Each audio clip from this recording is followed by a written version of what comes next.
যিনি রোজা রাখবেন না তিনি কবিরা গুনাহ করলেন। সবাই বলি নাউযুবিল্লাহ। আগে কিন্তু ভালো করে মাথায় রাখবেন, রোজা রাখবেন না এই জিনিসটা কল্পনা করবেন না। রাখা তো না রাখা তো দূরের কথা, এটা কল্পনা করা যাবে না। আশ্চর্য।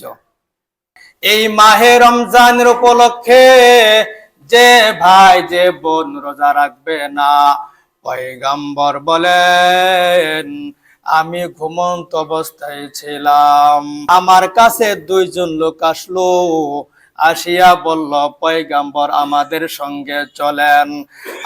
আমি তাদের সঙ্গে চললাম। কিছুক্ষণ যাওয়ার পরে দেখি এরকম ভাবে বিশাল বড় একটা পাহাড়ে উঠতে পারতেছি না, পয়গম্বর বলেন আমি এত বিশাল পাহাড় উঠতে পারবো না, আমি এখানে কিভাবে উঠবো?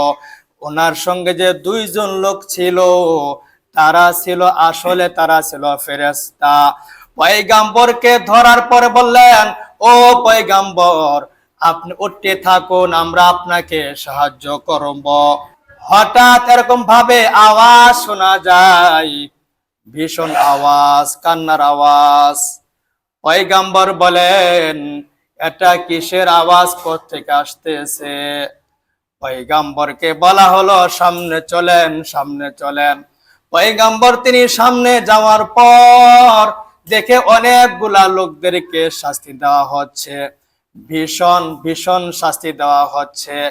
দোনো পা উপরের দিকে বেঁধে রাখছে আর মুখটা নিচের দিকে ফেলায় রাখছে, আর মুখের মধ্যে যে গাল আছে এই গাল গুলো এরকম ভাবে ছুরি দিয়ে কাটা হচ্ছে, গাল দিয়ে শুধু রক্ত আর রক্ত বের হচ্ছে, আর হাউমা চিৎকার করতেছে।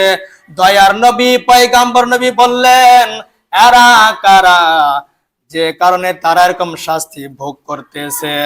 ওই লোক দুইটা বলল আল্লাযীনা ইফতিরুনা, যারা রমজান মাস পেয়ে রমজানে রোজা রাখতো না, রব্বে কারিম তাদেরকে শাস্তি গুলা দিতেছে।